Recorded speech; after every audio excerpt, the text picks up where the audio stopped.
In recent years, we've seen how deeply political history is. If you look at the moment at what's going on around the national curriculum, what is to be taught in the schools, you can see the extent to which it has become politicised. The fate of the Indigenous people of Australia is debated with ferocity, and we see individuals like the Minister in charge of Education, Christopher Pyne, suggesting that the kind of things taught about what happened when Australia was colonised is somehow not only un-Australian, but is the wrong sort of history to teach because we're not celebrating the civilization that was at the heart of the European project. The fact is, all history is deeply political, and that doesn't just apply to the history of the colonisation of the Australian colonies or elsewhere. It also applies to the history of minds and madness and the way that mental illness has been treated over the years. In what follows, I'm going to take a look at a number of ways that people have thought about the history of minds and madness. I'm going to start off with an exploration of what is called the Whig perspective.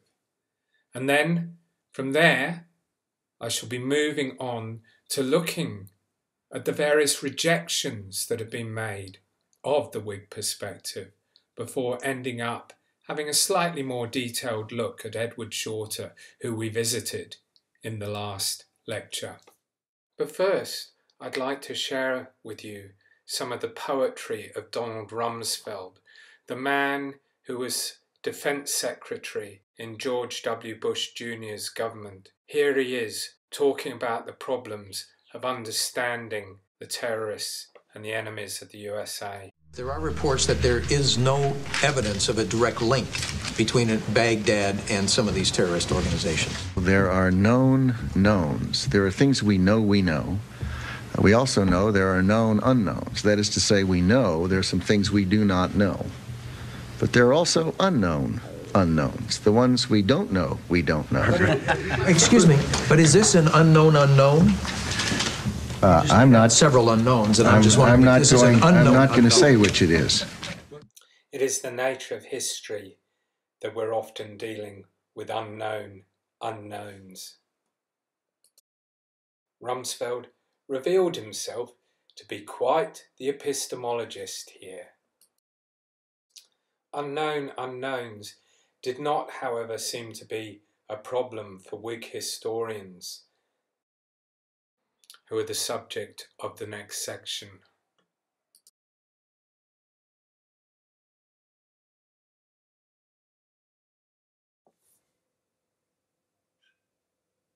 Obviously, this is a Whig, but it's not the kind of Whig that I'm going to be talking about.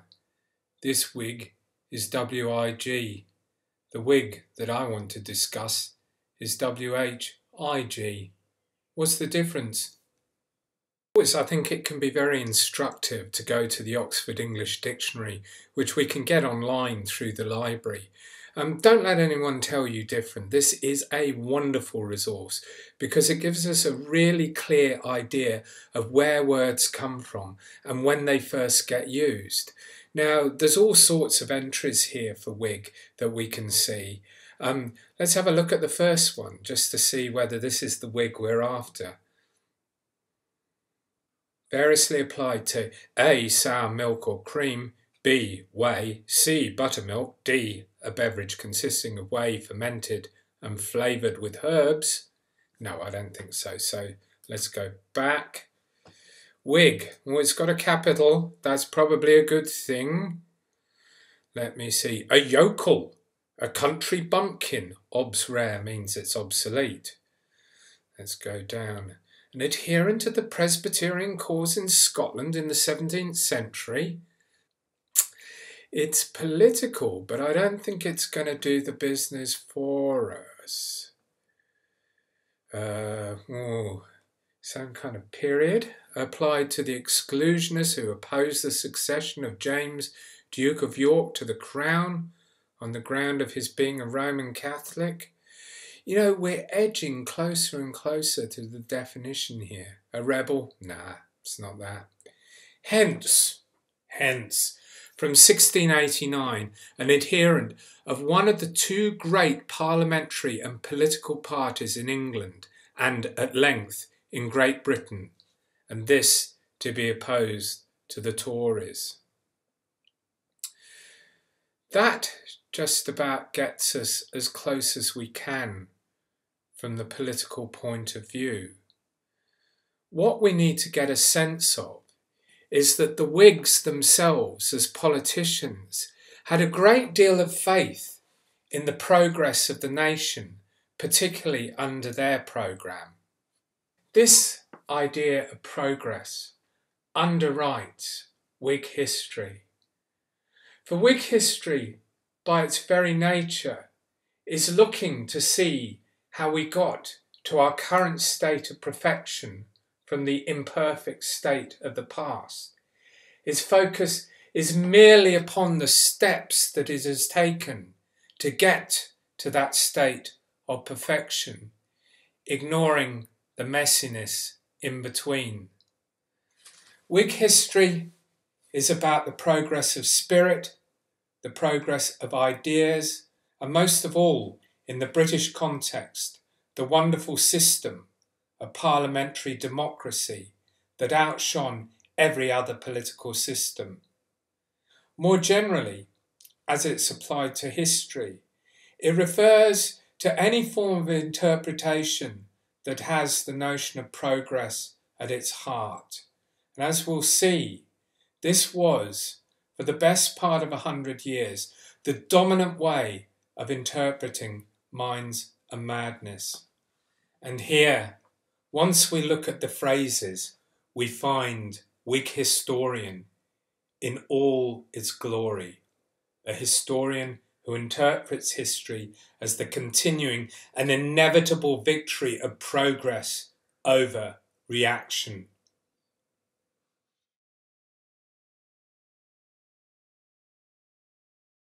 All professions need their foundational myths, and psychiatry was not alone in this. This historical painting that was done by Tony Robert Fleury in 1876 depicts the place that in modern psychiatry's imagination was the birthplace of its methods and practices.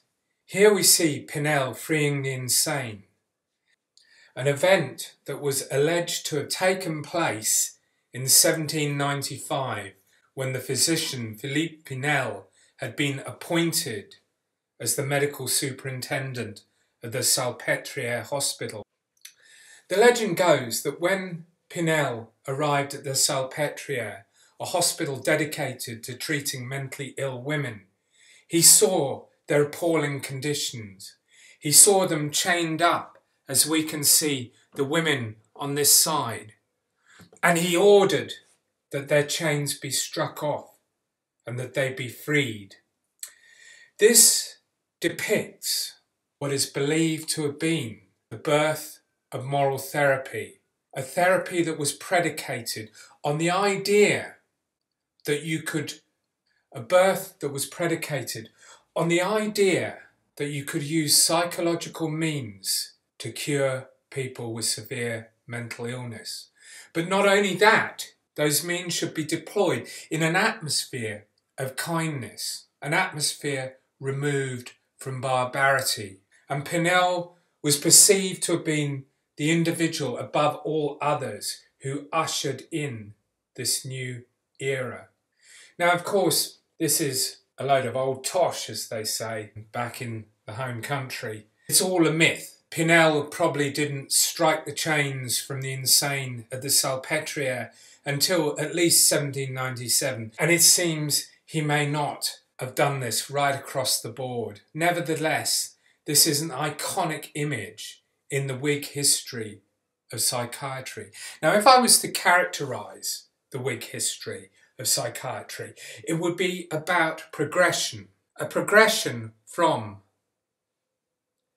this situation.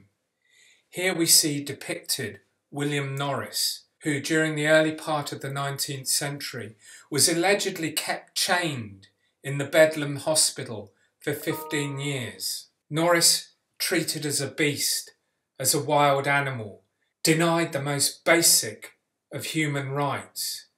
This was a traditional image of the way that psychiatry approached the treatment of the insane during the 18th century.